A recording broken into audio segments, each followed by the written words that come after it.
નમસ્કાર વિદ્યાર્થી મિત્રો, આજે આપણે સંસ્કૃતમાં વિભક્તિની સામાન્ય સમજ છે એનો આપણે પરિચય મેળવીશું.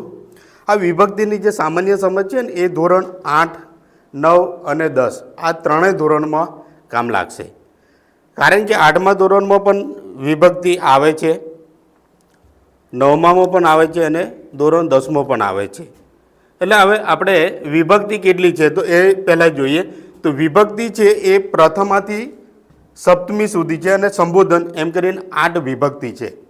હવે વિભક્તિનો પ્રયોગ, આ વિભક્તિનો જે કારક જે પ્રત્યય છે એના જે ગુજરાતી અર્થ છે એ જોઈએ આપણે. પ્રથમા જે વિભક્તિ છે એને શું કહેવાય? તો પ્રથમા વિભક્તિ છે એને શું કહેવાય? કર્તા કહેવાય. એનો ગુજરાતી પ્રત્યય છે એ. જે દ્વિતીય વિભક્તિ છે એને કર્મ કહેવાય અને એનો ગુજરાતી પ્રત્યય છે ને. તૃતીય વિભક્તિ છે એને કરણ કહેવાય, થી, થકી, વડે. ચતુર્થી છે એને સંપ્રદાન કહેવાય, ને, માટે, કાજે, વાસ્તે. પંચમી છે એને અપાદાન કહેવાય,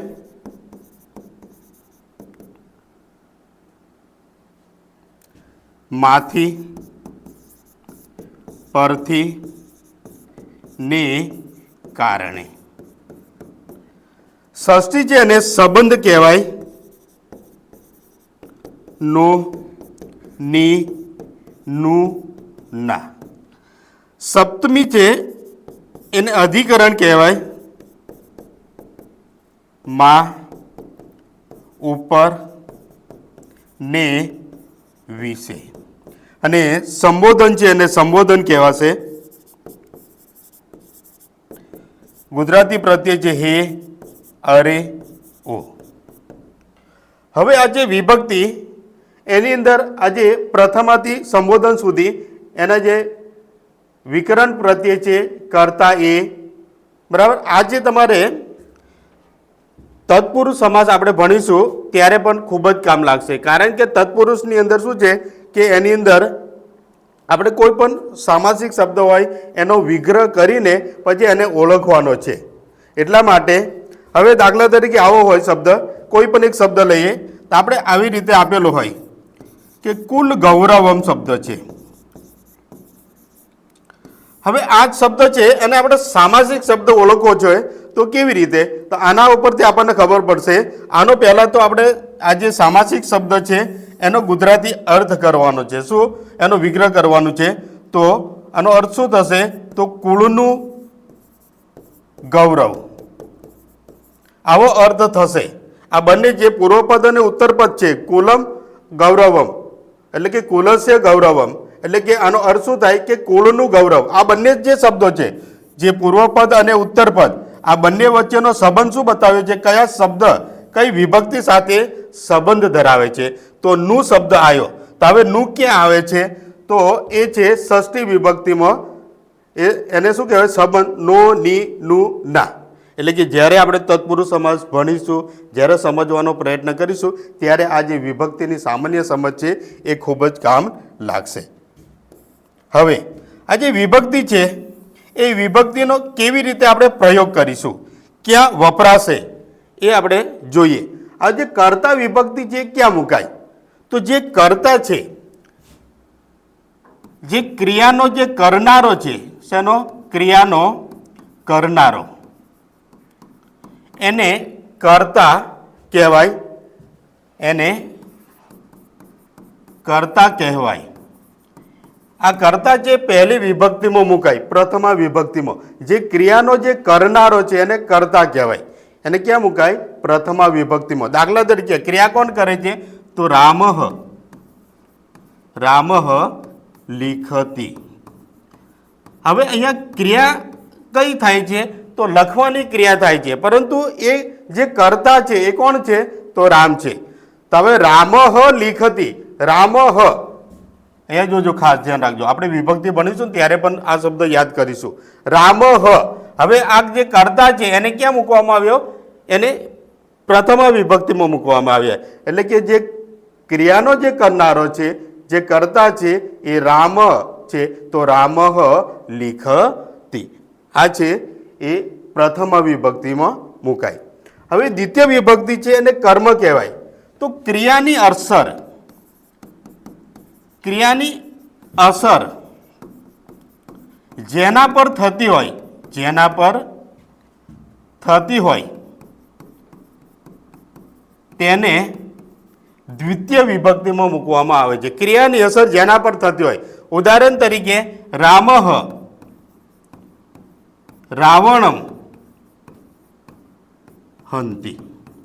હવે અહીંયા ક્રિયાની અસર કોના ઉપર થઈ છે? ક્રિયાની અસર કોના પર થઈ છે? ક્રિયા કોણ કરે છે? રામ કરે છે. પણ કઈ ક્રિયા કરે છે? તો રાવણને શેની ક્રિયા કરતા? હંતિ એટલે કે હણે છે. હણવાની ક્રિયા થાય છે, પણ કોના ઉપર થાય છે? તો રાવણ ઉપર. તો રાવણને આપણે ક્યાં? દ્વિતીય વિભક્તિમાં મુકાય, એટલે કે રાવણ. ખ્યાલ આવી ગયો કે ક્રિયાની અસર જેના પર થતી હોય તેને દ્વિતીય વિભક્તિમાં મૂકવામાં આવે છે. હવે તૃતીય વિભક્તિને કરણ કહેવાય. આ ક્યારે વપરાય? તો કર્તા કોઈ સાધન વડે ક્રિયા કરે ત્યારે તેને તૃતીય વિભક્તિમાં મૂકવામાં આવે છે. કર્તા છે એ કોઈ સાધન વડે ક્રિયા કરે. દાખલા તરીકે વિદ્યાર્થીઓ છે એ દડા વડે રમે છે, તો આપણે સંસ્કૃતમાં કેવી રીતે લખાશે? તો છાત્ર કંદુકેન ખેલંતી. વિદ્યાર્થીઓ છે એ કોઈ સાધન વડે, તો કંદુકેન એટલે કે દડા વડે શું કરે છે? રમે છે. તો આ જે કંદુકેન શબ્દ છે, દડો છે, એ કઈ વિભક્તિમાં મૂકવામાં આવ્યો? તૃતીય વિભક્તિમાં. હવે જે ચતુર્થી વિભક્તિનો ક્યારે પ્રયોગ થાય? તો ચતુર્થી વિભક્તિમાં આપણે કોઈ વ્યક્તિ ને કંઈક આપવાની ક્રિયા થતી હોય ત્યારે તેને ચતુર્થી વિભક્તિમાં મૂકવામાં આવે છે.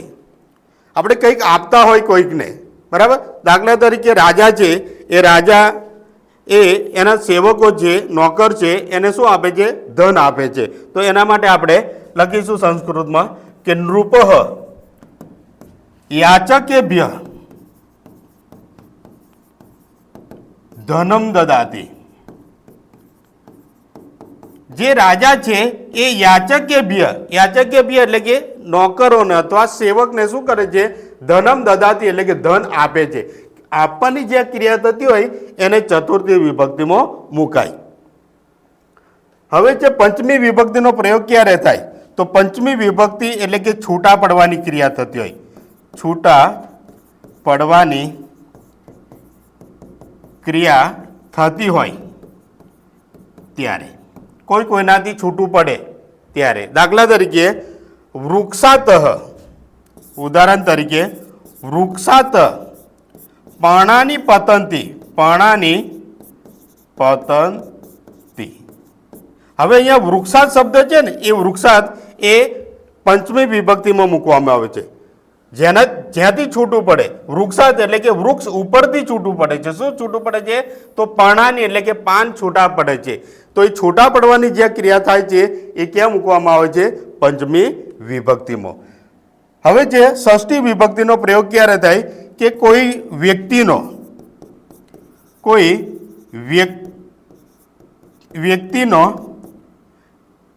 વ્યક્તિ સાથે સંબંધ હોય કે કોઈ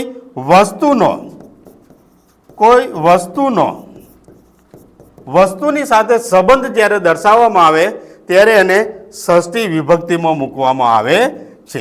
દાખલા તરીકે આપણે નાનું જેવું ઉદાહરણ લઈશું કે રામ મંદિર છે. ઉદાહરણ તરીકે રામ મંદિરમ. હવે આ મંદિર છે, પરંતુ કોનું મંદિર છે? તો રામનું મંદિર. એટલે કે આ બંને વચ્ચેનો સંબંધ છે.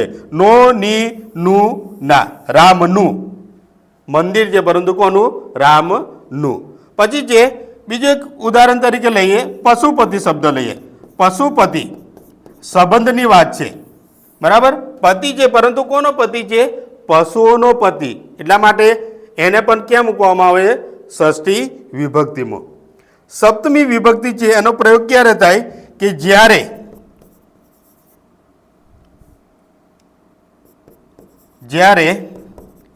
કોઈ ચોક્કસ સ્થાન દર્શાવવામાં આવે, કોઈ ચોક્કસ સ્થાન દર્શાવવામાં આવે ત્યારે એને સપ્તમી વિભક્તિમાં મુકાય. કોઈ ચોક્કસ સ્થાન એટલે કે દાખલા તરીકે રાજા છે, રાજા રહે છે તો ક્યાં રહે? રાજાનું રહેવાનું પણ ચોક્કસ સ્થાન હોય ને, બરાબર? રાજા ક્યાં રહે છે? તો રાજા એ મહેલમાં રહે છે, તો નૃપઃ પ્રસાદે વસતિ. હવે રાજા ક્યાં રહે છે? તો પ્રસાદે એટલે કે મહેલમાં રહે છે. આ જે પ્રસાદે શબ્દ છે એ સપ્તમી વિભક્તિમાં મૂકવામાં આવ્યો. એટલે કે રાજાનું ચોક્કસ સ્થાન છે. ક્યાં રહે છે? મહેલમાં રહે છે. રાજા ઝૂંપડીમાં રહે ના, એમનું રહેવાનું સ્થાન ક્યાં હોય છે? મહેલમાં. એવી રીતે બીજું ઉદાહરણ આપણે જોઈએ તો હવે વ્યાઘ્ર છે, વાઘ છે, તો વાઘને રહેવાનું સ્થાન ક્યાં હોય? વાઘ ક્યાં રહે? વાઘ આપણે ક્યાં રહે? તો એનું ચોક્કસ સ્થાન હોય. તો વાઘ ક્યાં રહે? એની ગુફામાં રહે. એટલે એ એનું ચોક્કસ સ્થાન છે. એટલે કે જ્યારે કોઈ ચોક્કસ સ્થાન દર્શાવવામાં આવે ત્યારે એને સપ્તમી વિભક્તિમાં મૂકવામાં આવે છે. પછી છેલ્લે છે સંબોધન. આપણે બધાને સંબોધન તરીકે બોલાવીએ છીએ. આપણે બધાને હે, અરે, ઓ આવા બધા શબ્દો વાપરીએ છીએ ત્યારે એને સંબોધન કહીએ છીએ. એટલે કે અહીંયા સંસ્કૃત વાક્ય જ આપણે જોઈએ. અહીં શકુંતલે. અહીં શકુંતલા એટલે કે એ શકુંતલા, એ શકુંતલા. પછી છે ભો રામ, ભો રામ, ભો રામ એટલે કે હે રામ, હે રામ. બરાબર? આ થઈ ગયું આપણે વિભક્તિની સામાન્ય સમજ મેળવી કે વિભક્તિની સામાન્ય સમજ ઉપરથી આપણે વિભક્તિ ઉપર એટલે કે અકારાંત જે પુલ્લિંગ છે, ઈકારાંત છે, ઉકારાંત છે એના તરફ આપણે અહીંથી જઈ શકાય. બરાબર મિત્રો, આજે આપણે આટલું જ જોઈશું. નેક્સ્ટ પિરિયડમાં પછી વિભક્તિ તરફ જતા રહીશું.